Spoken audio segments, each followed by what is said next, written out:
Hello guys, today I'll show you how to use switch function in Power BI.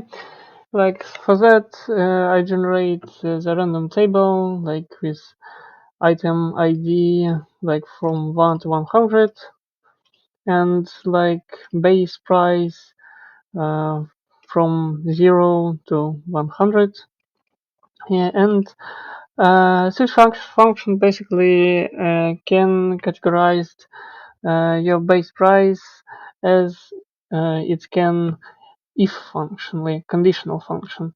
Like here we have how categorize with if function. So if base price less 20 is low, less 50 is medium, less 100 is high, and in other cases it's print none.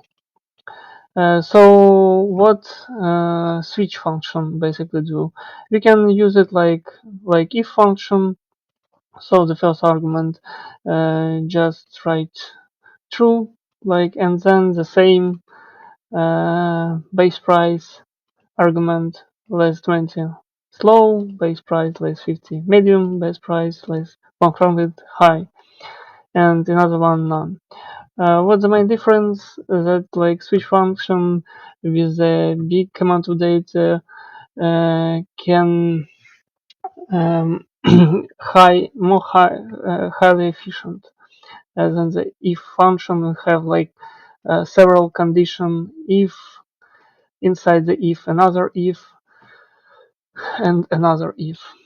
So another way how we can use switch function, it can in the first argument we can use some column, like I choose this one, and we can like say if the switch base price is high, we can use the base price. If medium, base price multiply by 1 and 1. And when the price low, base price multiply by 1.2. So we I call it like price with additional margin. So we can use it like this way. Thank you guys. That's all you need to know.